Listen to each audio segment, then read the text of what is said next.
Hello friends, welcome you all. आज हम vision IAS के 26 नवंबर वाले डेली करंट अफेयर्स डिस्कस करेंगे। डिस्कस करने से पहले जैसा कि आपको पता है, हम लोग डेली बेसिस पे एक इम्पोर्टेंट कोट डिस्कस करते हैं जो कहीं ना कहीं हमें ताकत देती है कि हम अपने जो प्रिपरेशन की जर्नी है उसमें मजबूत बने रहें और पूरी एनर्जी के साथ, पूरी शिद्दत के साथ अपने टारगेट को अचीव करने का प्रयास करें। और उसके लिए आपको भी पता है, टाइम टू टाइम मोटिवेशन होनी जरूरी है। अदरवाइज जो चैलेंजेज होती हैं लाइफ की वो आपके सामने आ जाएंगी और वैसे चैलेंजेस को अगर डील करना है तो फिर ये जो एनर्जी है या फिर ये जो कोर्स हैं ये आपके दिमाग में एक पॉजिटिव असर डालती है जो आपको आगे बढ़ने में, ऐसी मुसीबतों का सामना करने में आपको हिम्मत प्रदान करती है। सो friends, let's discuss the today's quote. देख सकते हो काफी इंपॉर्टेंट है, हम लोगों पर फिट बैठता है। Don't count the days, make the days count. यानी कि दिन तो बीतते जाते हैं, आज बीता, कल बीता, 2 महीने बीत गए, 4 महीने बीत गए, अब पढ़ेंगे, अब पूरी शिद्दत से पढ़ेंगे, पूरी ईमानदारी से पढ़ेंगे, ये ख्याल मन में चलते रहता है। लेकिन आपने सोचा है कि ये जो ख्याल है सिर्फ ख्याल ही रहते हैं, ख्याली पुलाव कहते हैं इनको, जो कभी आते नहीं है। शुरुआत तो आज के ही दिन में है। जब तक हम आज के दिन को स्ट्रांग नहीं करेंगे, ये अच्छे कल हमारे आने वाले नहीं है। इसीलिए जो दिन बीत रहे हैं इसको काउंट करना बंद करें। आज का जो दिन है, आज ऐसा कुछ किया जाए सो दैट आज का जो दिन आपके मन मस्तिष्क में भरपूर आनंद लेकर आए। उसके लिए आपको अपने तरफ से पूरी ताकत के साथ अपना पढ़ाई करनी है एंड कोशिश की जाए कि कोई भी अगर निगेटिविटीज आपके मन को अफेक्ट करती है तो वो आपको अफेक्ट ना करे, क्योंकि दिन तो बीतने ही हैं, ये तो बात है ही। लेकिन क्या हम उस दिन से क्या बेस्ट हम निकाल सके हैं वो ज्यादा महत्वपूर्ण होता है। अदरवाइज आप देख लो, time always go ahead.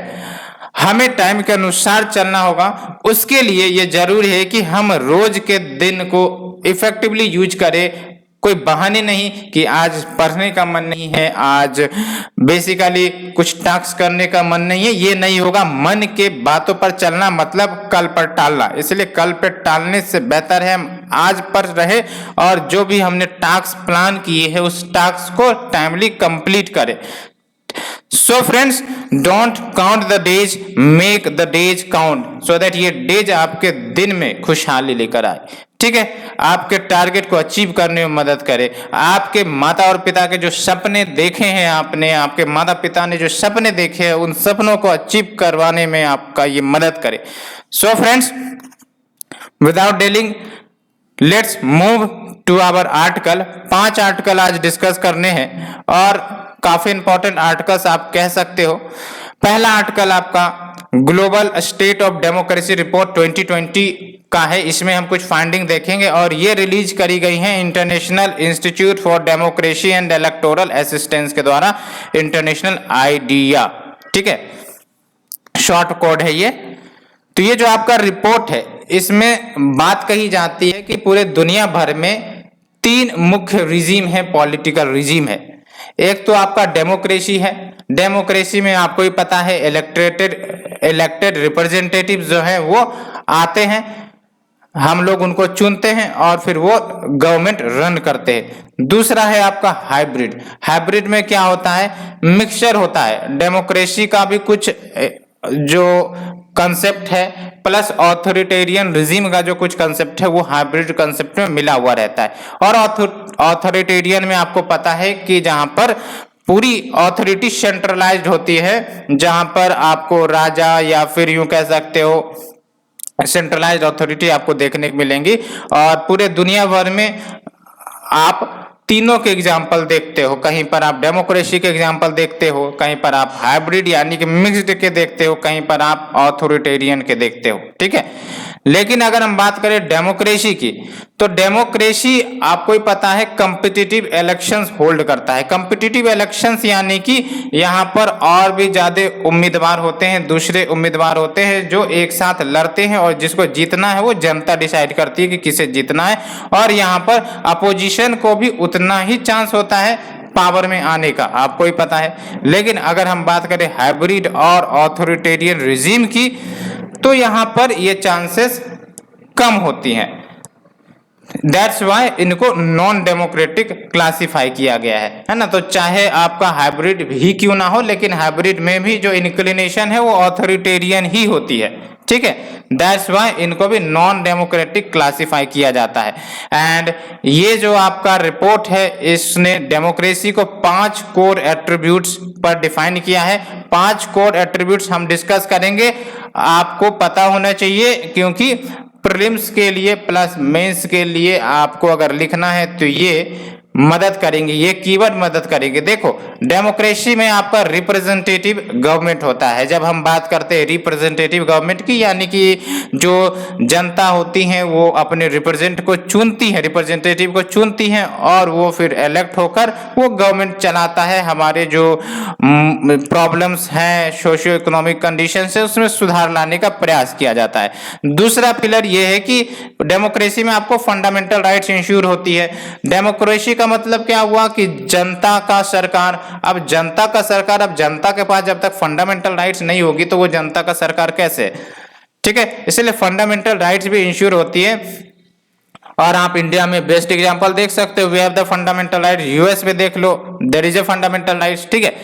And अगर कभी फंडामेंटल राइट पर ब्रीच होता है तो देयर इज अथॉरिटी जो उस ब्रीच को होने से रोकती है, for example judiciary in India. And तीसरा मेन फीचर्स अगर डेमोक्रेसी की बात करें तो ये गवर्नमेंट पर चेक्स लगाती है। चेक्स लगाने का मतलब ये है कि गवर्नमेंट क्या संविधान के अनुसार चल रही है या नहीं चल रही है, वो कौन डिसाइड करता है? हम ही लोग तो डिसाइड करते हैं। अगर गवर्नमेंट सही परफॉर्म नहीं कर रही है, ज्यादा एक्सेसिव हो गई है पावर में, तो फिर उनको फिर एक टर्म के बाद उनको रिप्लेस किया जाता है। तो ये हो गया चेक्स ऑन गवर्नमेंट। हालांकि और बहुत सारे मैकेनिज्म है जिसके तहत गवर्नमेंट पर चेक्स इंश्योर करी जाती है, वो हम बताएंगे। And next is your impartial administration. जो एडमिनिस्ट्रेशन होता है वो इम्पार्शियल, बिना भेदभाव का होता है, सभी को इक्वली ट्रीट किया जाता है। कोई भी अगर एक्ट कानून पास किया जाता है तो वो लगभग सारे के लिए वैलिड होती है, इक्वल्स आर ट्रीटेड अलाइक, ठीक है। And participatory engagement. Participatory engagement का क्या मतलब हुआ कि जो जनता है एंड जो गवर्नमेंट है वो इंटरेक्ट करते रहती है। किस वे में इंटरेक्ट करती है? तो इलेक्टोरल पार्टिसिपेशन आप देख सकते हो, जो लोकल सेल्फ गवर्नमेंट इलेक्शन होता है वो एग्जांपल है पार्टिसिपेटरी एंगेजमेंट का। कोऑपरेटिव्स हैं वो पार्टिसिपेटरी एंगेजमेंट का एग्जांपल है। एनजीओज है, प्रेशर ग्रुप्स हैं, वो सब आपके पार्टिसिपेटरी एंगेजमेंट का एग्जांपल्स हैं, है ना। सिविल सोसाइटी पार्टिसिपेशन हो गया, इलेक्टोरल पार्टिसिपेशन हो गया। डायरेक्ट डेमोक्रेसी में जो जनता होती है वो किसी इश्यू पर डायरेक्ट वोटिंग करके उस इश्यू को लाना है या नहीं लाना है उस पर डिसाइड करती है। And we have the local democracy as well, ठीक है। और रिप्रेजेंटेटिव डेमोक्रेसी में आप देख सकते हो क्लीन इलेक्शंस, यानी कि इलेक्शन में कोई आपका त्रुटि नहीं होगा। And inclusive suffrage. Inclusive suffrage यानी कि सभी को वोटिंग का अधिकार है। इंडिया में भी देख सकते हो 18 साल या उससे ज्यादा की उम्र वाले लोगों को वोटिंग का अधिकार है। And free political party. Political parties अगर आपका फ्री नहीं होंगी, फ्री कहने का मतलब यह है कि जो पॉलिटिकल पार्टीज को आना है वो आ सकती है, जनता उसे डिसाइड करेगी कि किसे पावर में आना है, ठीक है। और इंडिया में सारे ये प्रिंसिपल आप देख सकते हो लागू होते हैं। एंड फंडामेंटल राइट्स भी एलोकेट होती है। फंडामेंटल राइट्स में आप देख सकते हो किसी व्यक्ति का अगर कोई फंडामेंटल राइट ब्रीच हुआ है तो उनको जस्टिस दिया जाएगा।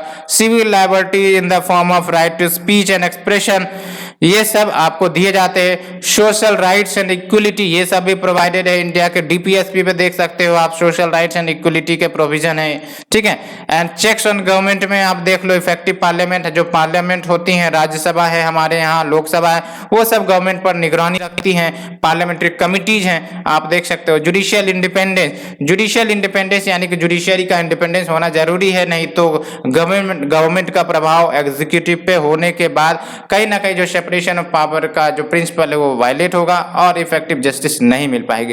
And we have the media integrity, media भी कहीं ना कहीं जो गवर्नमेंट है उस पर चेक्स लगाए रखती हैं। आपको पता है ये सारे के सारे जो न्यूज रिपोर्ट्स देखते हो आप, जिसमें गवर्नमेंट को कभी क्रिटिसाइज किया जाता है, गवर्नमेंट को कभी पॉजिटिव रूप में दिखाया जाता है, तो ये जो मीडिया इंटीग्रिटी है इनका भी काफी ज्यादा रोल है डेमोक्रेसी को इंश्योर करने का। एंड इम्पार्शियल एडमिनिस्ट्रेशन आपका डेमोक्रेसी में ऑफर होता है, यानी कि करप्शन नहीं देखने को मिलते हैं, लेकिन ये सब्जेक्टिव है, ठीक है। ये तो पीपल के बिहेवियर पर डिपेंड करता है अगर देखा जाए तो। And we have the predictable enforcement यानी कि कौन से कानून लाने हैं, कौन से नहीं लाने हैं, ये कहीं ना कहीं जनता से ही इन्फ्लुएंस्ड होती है। फॉर एग्जांपल अभी आप देख सकते हो जो फार्मर्स बिल जो है 3 लॉज वो रिपील हुए, तो यहाँ पर आपका प्रेशर ग्रुप्स का भी रोल रहता है ना।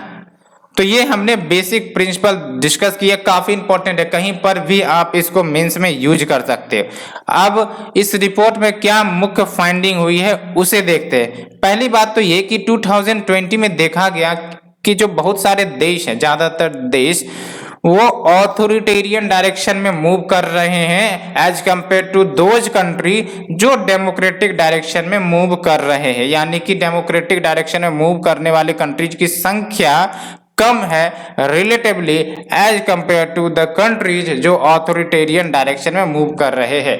साथ ही साथ ये जो पैंडेमिक है इन्होंने इस ट्रेंड को और ज्यादा प्रोलॉन्ग्ड किया है, यानी कि इसमें कंट्रीब्यूट किया है। दूसरा इंपॉर्टेंट बात यह है कि इलेक्टोरल इंटीग्रिटी, इस पर भी सवाल उठ रही है। What do you mean by electoral integrity, यानी कि जो इंस्टीट्यूशन है जो इलेक्शन करवाते हैं या फिर जो भरोसा है जनता का इलेक्शन पर, उस पर कहीं ना कहीं निगेटिव असर दिख रहा है। लेकिन ये सब के सब विदाउट एविडेंस हैं, ये कहीं ना कहीं चलते रहते हैं। फॉर एग्जाम्पल इंडिया में आपने देखा होगा कभी कभी वीवीपीएटी को लेकर इश्यू आ जाता है, कभी कभी इलेक्शन कमीशन के क्रेडिबिलिटी पर सवाल उठ जाता है, लेकिन जनरली ये विदाउट एविडेंस होते हैं और ये एस्टेब्लिश डेमोक्रेसी में भी देखने को मिलते हैं, और ये तो होता ही है अगर देखा जाए तो। And next finding is your democratically elected government are increasingly adopting authoritarian tactics. ये जो कहा जा रहा है बेसिकली कि जो आपके डेमोक्रेटिकली इलेक्टेड गवर्नमेंट है वो भी आजकल ऑथोरिटेरियन टैक्टिक्स का इस्तेमाल कर रहे हैं ज्यादातर। तो ये कुछ 3 इंपॉर्टेंट फाइंडिंग्स निकल कर आया है।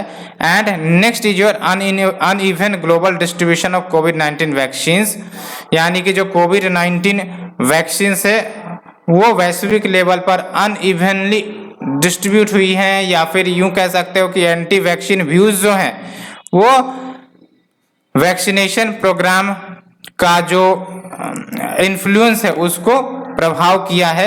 यानी कि बहुत सारे लोग जो है वैक्सीन नहीं लगवा रहे हैं, जिसके कारण क्या होगा कि हेल्थ क्राइसिस लंबे समय तक चलेंगे। बिकॉज अगर वैक्सीनेशन टाइमली नहीं लगाई जाएंगी तो इन्फेक्शन बढ़ने के चांस हो जाते हैं।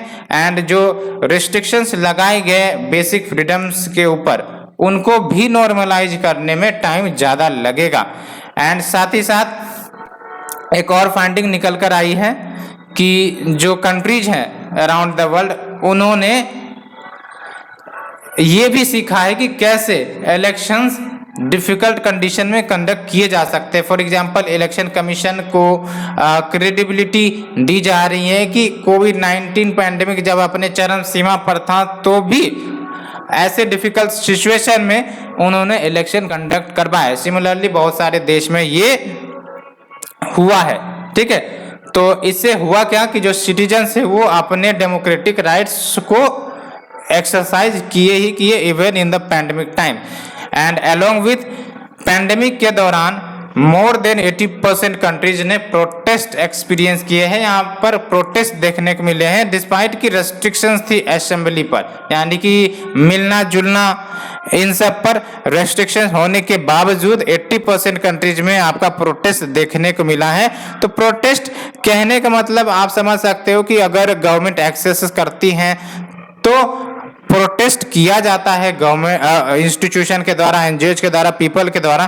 तो इवन ये लॉकडाउन या फिर रेस्ट्रिक्शन ऑन असेंबली ये एक फैक्टर नहीं बन सकी प्रोटेस्ट को करने में, बिकॉज प्रोटेस्ट आपको ही पता है हेल्दी कंडीशन होता है डेमोक्रेसी का। तो ये पॉजिटिव बात निकल कर आ रही है। अलोंग विथ जो प्राइवेट सेक्टर हैं, बहुत सारे आपको एनजीओ मिल जाएंगे एज वेल एज कंपनीज मिल जाएंगी, ठीक है। तो बहुत सारे प्राइवेट सेक्टर उन्होंने डेमोक्रेटिक इश्यूज को उठाए हैं ग्लोबल लेवल पर। फॉर एग्जांपल चाइना में जो उइगर्स के ऊपर अत्याचार हो रहे हैं उन पर बहुत सारे प्राइवेट सेक्टर ने भी आवाज उठाए, तो ये पॉजिटिव बातें निकल कर आई है। और अगर हम बात करें इंटरनेशनल आइडिया की, तो ये इंटर गवर्नमेंटल ऑर्गेनाइजेशन है जिसका mandate basically advance democracy as well as promote democracy world wide करना है, ठीक है। एंड इंडिया इसका फाउंडिंग मेंबर है। तो ये हमने आर्टिकल 1 डिटेल से डिस्कस किए, हो भी अंडरस्टूड। दूसरा है आपका Chinese medicine imports up 75% raises concern, यानी कि भारत में जो चाइनीज मेडिसिन इंपोर्ट किए जाते हैं आप समझ सकते हो 75% तक आपका एक्सपोर्ट अब हो रहा है। तो ये क्या इंडिकेट कर रहा है? ये इंडिया की डिपेंडेंसी ऑन चाइना ये इंगेज कर रहा है, इंडिकेट कर रहा है, जो कहीं ना कहीं कंसर्न इसलिए भी है क्योंकि अगर हम ज्यादा चाइना पर डिपेंडेंसी होंगे तो वो आगे के लिए ठीक नहीं होगी, जिस प्रकार से चाइनीज का अभी फिलहाल इश्यू चल रहा है इंडिया के साथ।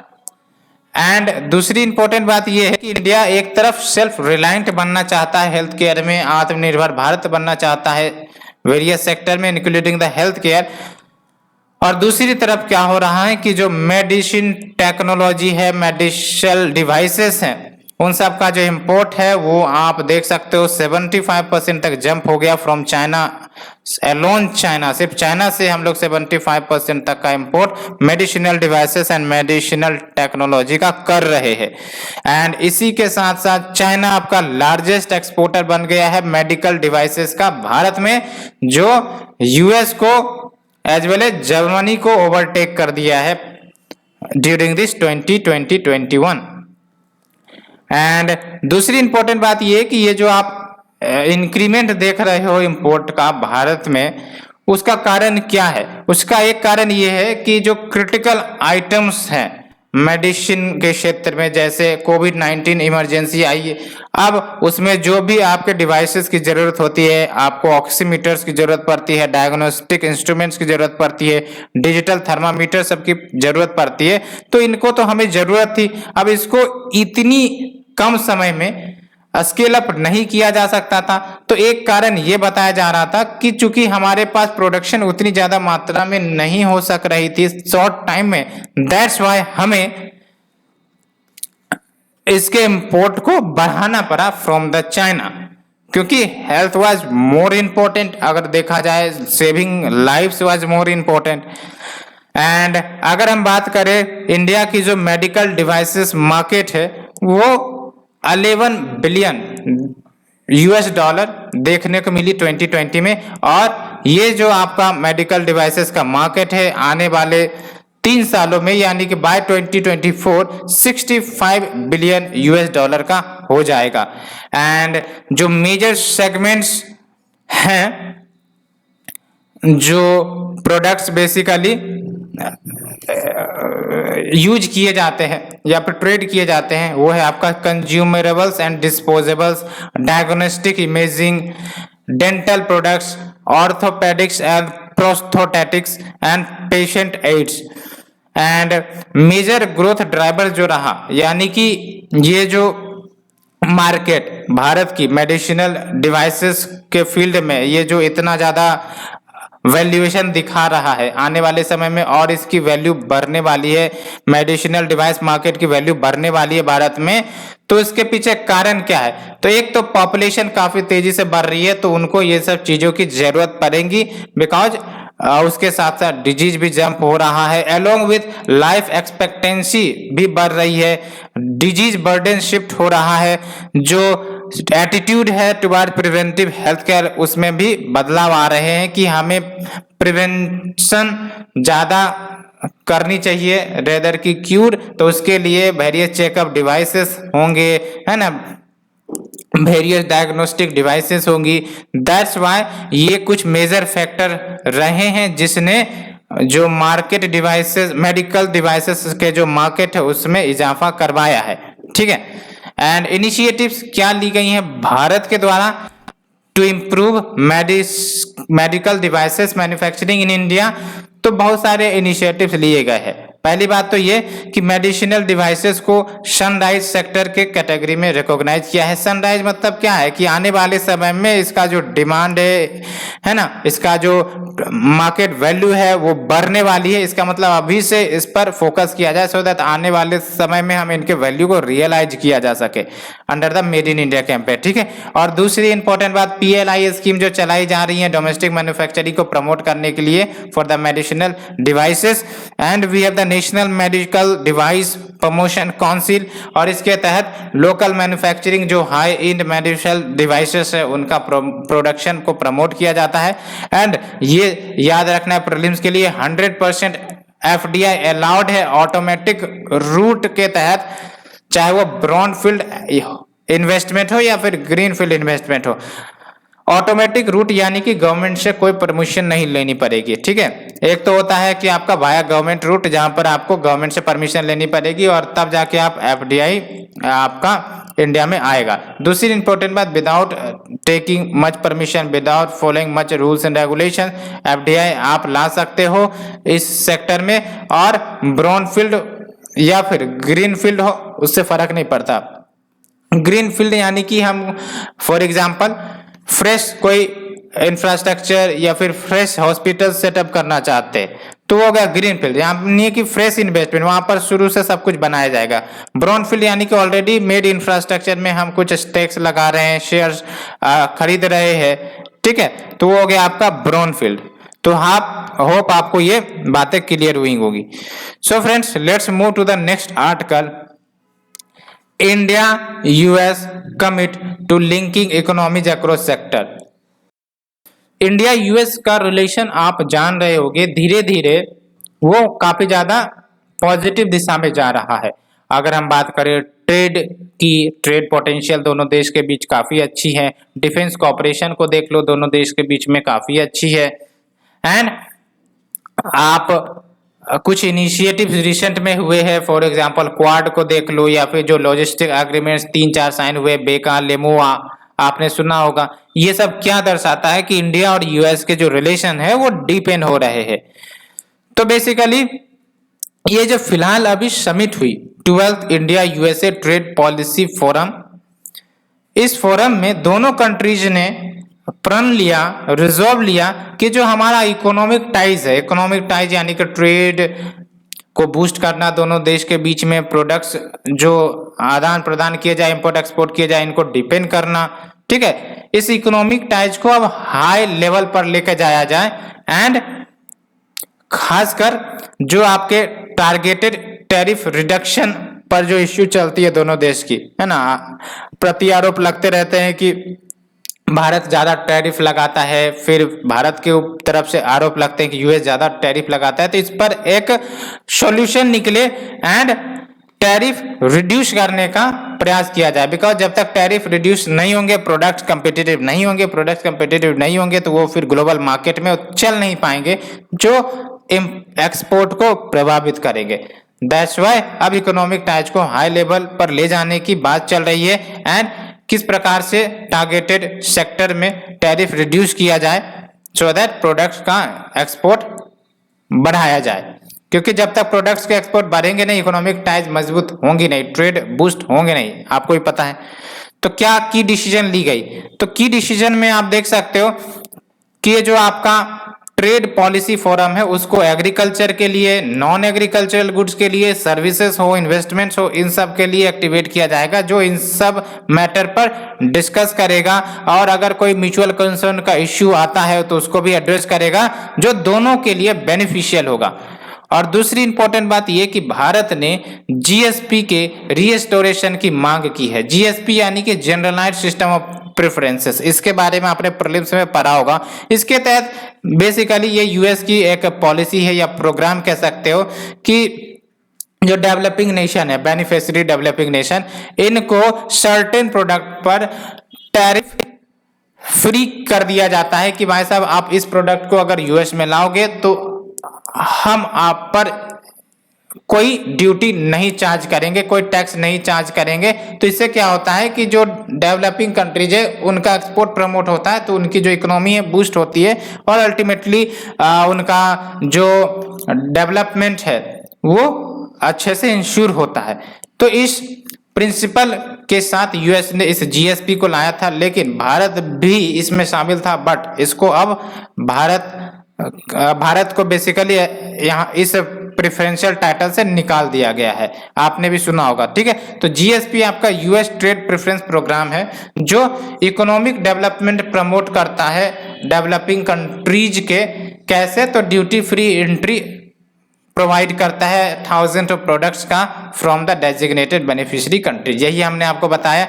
और इंडिया का जो डेजिग्नेशन है एज जीएसपी तो टर्मिनेट कर दी गई थी 2019 में, लेकिन ज़्यादा प्रभाव नहीं पड़ा भारत को या भारत के एक्सपोर्ट को, बिकॉज जो प्रोडक्ट्स लिस्ट किए जाते हैं एज ड्यूटी फ्री उसमें भारत के जो एक्सपोर्ट है वो काफ़ी कम थे, दैट्स वाई उतना ज़्यादा असर नहीं पड़ा। लेकिन हाँ, अगर देखे जाए इकोनॉमिक लेवल पर तो कुछ ना कुछ तो निगेटिव रिपरकशंस हुई होंगी। ठीक है, तो ये बातें आपको याद रखनी है। भारत का जो डेजिग्नेशन है जीएसपी के रूप में उसको खारिज कर दिया गया था, टर्मिनेट कर दिया गया था यूएस के द्वारा 2019 में।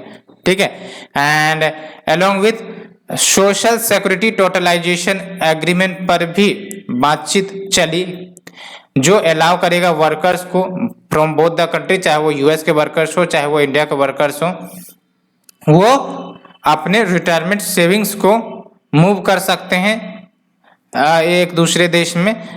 बिकॉज अगर ये प्रोविजन अलाउड नहीं होता है तो इंडियन आईटी वर्कर जो यूएस में वर्क करते हैं, अब वो भारत में आके रहना चाहते हैं, जो भी बच्चे जीवन है वो भारत में आके रहना चाहते हैं, अगर वो मूव नहीं होंगे, पैसे उधर से मूव नहीं होंगे तो फिर वो दिक्कतें हो जाती है।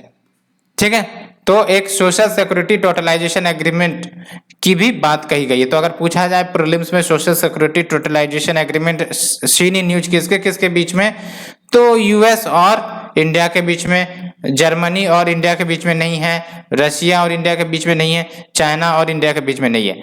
Along with mutually agree solution find out किए जाए डब्ल्यूटीओ डिस्प्यूट्स के मैटर पर। आपको भी पता है कि इंडिया और यूएस हमेशा डब्ल्यूटीओ डिस्प्यूट्स में इंगेज्ड ही रहते हैं, कुछ ना कुछ डिस्प्यूट चलते ही रहती है, यूएस आरोप लगाते रहता है भारत के ऊपर, है ना। सो ऐसे जो आउटस्टैंडिंग डब्ल्यूटीओ डिस्प्यूट्स है इसका कोई सॉल्यूशन निकाला जाए। फॉर एग्जांपल इंडिया की जो एक्सपोर्ट सब्सिडी प्रोग्राम चलती है उस पर यूएस ने सवाल उठाए थे, है ना, तो इन सब का सॉल्यूशन निकाला जाए सो दैट ये डिस्प्यूट जो है हमारे ट्रेड में बाधा न बने। एंड जाहिर सी बात है ये सब जो डिस्प्यूट होते हैं उसके कारण रिलेशन खट्टे होने के चांसेस बढ़ जाते हैं, इसीलिए ये ठीक बात नहीं होती है। दोनों साइड्स ने एग्री किया है कि पोस्ट कोविड प्लान लाए जाएं along with working with other allies so that pharmaceutical manufacturing base को सिक्योर किया जाए। बिकॉज ऐसे पेंडेमिक के सिचुएशन में अगर फार्मास्यूटिकल सेक्टर स्ट्रॉन्ग नहीं रहेगा, उनकी कैपेबिलिटी स्ट्रॉन्ग नहीं रहेगी, तो फिर वो पेंडेमिक को और ज़्यादा वर्सन कर सकती हैं और ज़्यादा इकोनॉमिक क्राइसिस लेकर आ सकती हैं, डेवलपमेंटल क्राइसिस लेकर आ सकती हैं, पॉवर्टी, ये सब जो इश्यूज है वो काफ़ी ज़्यादा बढ़ जाते हैं। तो ये हमने डिस्कस किया article number 3। Let's move to the article number 4। 20th meeting of SCO council of heads of government, ये आपका देखने को मिला। ठीक है, तो एससीओ के बेसिक के बारे में हम जानेंगे और इसमें क्या बातें निकल कर आई वो भी देखेंगे। एंड जब हम एससीओ की बात करते हैं तो अब आपको भी पता है इसमें 9 मेंबर्स हो गए हैं। ये रीजनल ग्रुपिंग से बेसिकली इसमें सबसे इंपॉर्टेंट बात कि ये सेंट्रल एशियन कंट्री जो हैं, कजाकिस्तान, सब वो सब आते हैं, along with Russia, India, Pakistan, China, ये सब भी इसमें शामिल है। इसलिए एक अच्छा प्लेटफॉर्म भारत को मिल जाता है कि वो जो भी अपने इश्यूज हैं, ग्लोबल इश्यूज हैं, वो रेज कर सकते हैं और इस प्लेटफॉर्म के माध्यम से उसको सोल्व करने का एक कॉमन अप्रोच निकाल सकते हैं। ठीक है, तो अगर हम एससीओ की बात करें तो ये आपका permanent intergovernmental international organization है जो 2001 में ही बन गई थी शंघाई, चाइना में। ठीक है, और इसका ओरिजिन बेसिकली 5 नेशंस के कारण हुआ था। इंडिया और पाकिस्तान कोई फाउंडिंग मेंबर नहीं था। अगर हम फाउंडिंग मेंबर की बात करें तो संघाई 5 में आपको देखने को मिल जाएंगे। तो शुरुआत में ये संघाई 5 ही था, बाद में एससीओ बना। ठीक है, तो संघाई 5 में चाइना और जो सेंट्रल एशियन कंट्री जैसे कजाकिस्तान, किर्गिस्तान, ताजिकिस्तान और रशिया, ये सब मिलकर संघाई 5 बनाए थे 1996 में, और इंडिया और पाकिस्तान ने इसको 2017 में ज्वाइन किया अस्ताना में। एंड बात करते हैं इस मीटिंग में, यानी कि जो 20th एससीओ काउंसिल की मीटिंग हुई, इसमें क्या इश्यूज रेज किए गए इंडिया के द्वारा। पहली बात तो ये कि जो आपका एससीओ चार्टर है या फिर एससीओ के जो प्रिंसिपल्स है उसका वायलेशन किया जा रहा है by deliberately bringing bilateral issues in the SCO, है ना। एससीओ आपका मल्टीलेटरल प्लेटफॉर्म है जहां पर हम मल्टीलेटरल ग्लोबल इश्यू डिस्कस करते हैं, लेकिन जबरदस्ती कुछ जो मेंबर कंट्रीज हैं वो बायलैटरल इश्यूज बार बार यहां पर लेकर आ रहे हैं। और बेसिकली भारत ने जाहिर सी बात है किसको रेफरेंस में लिया होगा, पाकिस्तान और चाइना को। ठीक है, तो ये एससीओ के जो चार्टर है, एससीओ का जो प्रिंसिपल है, उसका वायलेशन है। दूसरी इंपॉर्टेंट बात ये कि वीकनेस जो ग्लोबल इंस्टीट्यूशन की आजकल देखने को मिल रही है, उस वीकनेस को हाईलाइट किया गया है कि किस प्रकार से कोविड-19 की सिचुएशन आई और ये सब जो ग्लोबल इंस्टीट्यूशन है उन्होंने टाइमली एक्ट नहीं किया। WHO को ही देख लो। दैट्स वाई अब भारत ने साफ साफ कह दिया है कि जो मल्टीलेटरलिज्म है उसको रिफॉर्म किया जाना होगा, रीइन्विगोरेट किया जाना होगा, उस अनुसार इसको ढालना होगा जो आज की रियलिटीज को रिफ्लेक्ट करता है। ठीक है, WHO पर कितने आरोप लगे कि अगर ये अच्छे से परफॉर्म करता तो फिर कहीं ना कहीं इस पैंडेमिक को कंट्रोल किया जा सकता था, आपने देखा। And called for connectivity initiative, है ना, तो कनेक्टिविटी इनिशिएटिव की बात कही गई और ये कहा गया कि जो भी कनेक्टिविटी प्रोग्राम चलाए जाते हैं वेरियस कंट्री के द्वारा वो कंसल्टेटिव हो, ट्रांसपेरेंट हो एंड पार्टिसिपेटरी हो। और ये भारत ने क्यों कहा होगा, जाहिर सी बात है जो चाइना पाकिस्तान इकोनॉमिक कॉरिडोर है जो हमारे जो जम्मू एंड कश्मीर का एरिया उससे गुजरता है, एंड उसी को रिस्पॉन्स में भारत ने ये बात कही क्योंकि ये भारत की सॉवरेनिटी के खिलाफ है, आपको ये पता है। एंड अगर हम बात करें significance of SCO for India, ये इंपॉर्टेंट है मेंस के लिए। ठीक है, तो जो आपका संघाई कोऑपरेशन ऑर्गेनाइजेशन है इसका क्या सिग्निफिकेंस है भारत के लिए। तो पहली बात तो जो भी स्ट्रेटेजिकली इंपॉर्टेंट यूरेशियन रीजन के मैटर्स हैं, भारत उस मैटर्स को यहाँ पर रेज कर सकता है। तो it provides India greater visibility in the affairs of strategically important Eurasian region. ठीक है, एंड भारत को इनेबल करता है कि ये जो यूरेशियन सिक्योरिटी ग्रुपिंग्स का एक इम्पोर्टेंट हिस्सा बने, और अगर कोई रिलीजियस एक्सट्रीमिज्म इस रीजन में हो रहे हैं या टेररिज्म का इन्फ्लुएंस बढ़ रहा है तो इन प्लेटफॉर्म के माध्यम से भारत निगरानी रखे एंड इसको कर्व करने का भी प्रयास करे। तो आपको भी पता है एससीओ का रैट्स स्ट्रक्चर भी है, यानी कि regional anti terrorist structure, and it provides India with a forum जहां पर भारत कंस्ट्रक्टिवली एंगेज कर सकता है चाइना और पाकिस्तान के साथ, बिकॉज दोनों मेंबर है, इंडिया भी मेंबर है, चाइना भी मेंबर है, तो कोई इश्यूज मल्टीलेटरल लेवल पर रेज करके यहाँ पर एंगेज कर सकते हैं। And it also helps India to get access to minerals and energy resource rich central Asian region. एक सेंट्रल एशियन रीजन का सिग्निफिकेंस भारत के लिए इसलिए है कि ये जो आपका सेंट्रल एशियन रीजन है ये रिच इन रिसोर्सेस है, खासकर एनर्जी रिसोर्सेस। तो और दूसरी इंपॉर्टेंट बात, भारत एनर्जी क्राइसिस को झेलता है, तो भारत को अगर एनर्जी सिक्योरिटी फुलफिल करनी है तो फिर इनके साथ अच्छे रिलेशंस होने चाहिए। तापी पाइपलाइन आपने सुना होगा, है ना। तो ये सब क्यों भारत कर रहा है? बिकॉज भारत की जो एनर्जी क्राइसिस है उसको समाप्त करने के लिए ये जरूरी है कि हम उन देशों के साथ इंगेज करें जो एनर्जी रिसोर्सेस में अच्छे हैं। फॉर एग्जांपल आपके कजाकिस्तान, किर्गिस्तान, ये सब जो सेंट्रल एशियन नेशन है जो कैस्पियन सी से बॉर्डर करते हैं, आपको यहाँ से एनर्जी सोर्सेस जो स्ट्रेंथन भारत की हो सकती है, एनर्जी सिक्योरिटी भारत की मजबूत हो सकती है। एंड अगर हम बात करें मेंबर्स ऑफ एससीओ की, तो रशिया हो गया आपका, कजाकिस्तान हो गया, किर्गिस्तान हो गया, Uzbekistan, Tajikistan, India, Pakistan, China, ठीक है। वैसे तो एससीओ में ईरान को भी ऐड किया गया, लेकिन यहाँ पर रिफ्लेक्ट नहीं हो रहा है। एक बार आप कंफर्म करना कि क्या ईरान को ऑफिशियली ऐड कर दिया गया है, अगर हाँ तो आप कमेंट सेक्शन में बता सकते हो। लेकिन जहाँ तक मैंने देखा है ईरान को ऐड किया गया है। So next article is your ministry of corporate affairs invites comments on proposed cross border insolvency framework. तो जो आपके मिनिस्ट्री ऑफ कॉर्पोरेट अफेयर्स है, उन्होंने बेसिकली ये जो क्रॉस बॉर्डर इंसॉल्वेंसी फ्रेमवर्क लाए हैं, इस पर कुछ कमेंट्स या फिर यूं कह सकते हो कि सजेशंस मांगे। तो सबसे पहली बात तो क्रॉस बॉर्डर इंसॉल्वेंसी को जानना जरूरी है। जब हम बात करते हैं क्रॉस बॉर्डर इंसॉल्वेंसी की, इंसॉल्वेंसी का मतलब आप समझते हो, जब कोई कंपनी या इंडिविजुअल अपने बैंक के लोन या प्रिंसिपल या इंटरेस्ट टाइमली नहीं पे करता है, असक्षम हो जाता है कि भाई साहब हम पे नहीं कर सकते बिकॉज हमारे पास पे करने के लिए पैसे ही नहीं है, प्रॉफिट ही नहीं है, तो उसको हम इंसॉल्वेंट कहते हैं।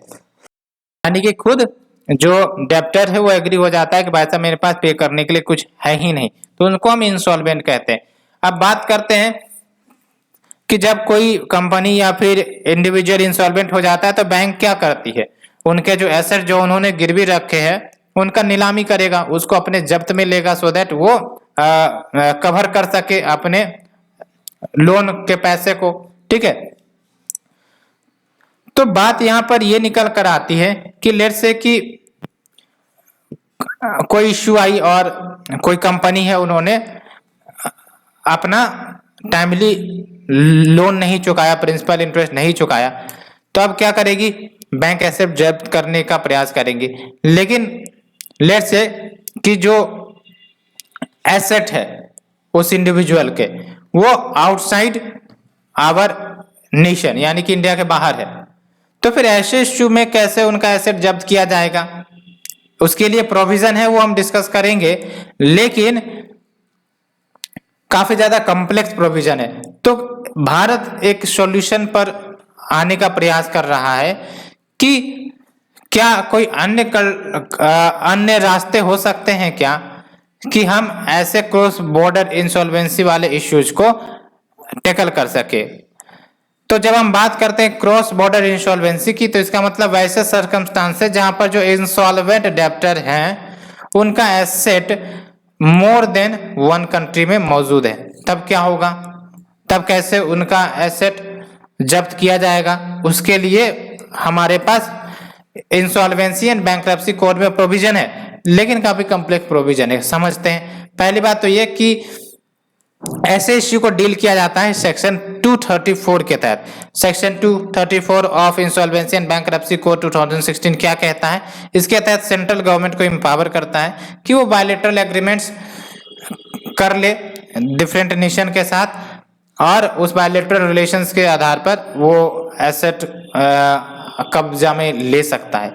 दूसरा यह है कि आर्टिकल सेक्शन 235 के तहत क्या होगा कि जो अथॉरिटीज है, जो ये कलेक्ट करने का, जो जब्त करने का काम करेंगे, वो लेटर ऑफ रिक्वेस्ट इश्यू करे फॉरेन कोर्ट्स को कि आप हमें ये परमिशन दे दो कि हम उनके एसेट्स को जब्त कर ले, उनको अपने कंट्रोल में ले ले, और अगर उधर से परमिशन आया तभी ये प्रोसेस आगे बढ़ेगी। तो ये दो प्रक्रियाएं हैं, आर्टिकल 234 और आर्टिकल 235, आर्टिकल 2 नहीं, सेक्शन 234 एंड सेक्शन 235, ठीक है, of insolvency and bankruptcy code. लेकिन आप ही सोचो कितना ज्यादा कॉम्प्लेक्स है, कोई बायलैटरल एग्रीमेंट्स करना लंबा समय खींचता है, और ऐसे में जो इश्यू है और ज्यादा बढ़ती ही चली जाती हैं, और बैंकों के जो एनपी है वो बढ़ते ही चले जाते हैं, आपको पता है। दूसरा इश्यू ये है कि अब लेटर ऑफ रिक्वेस्ट तो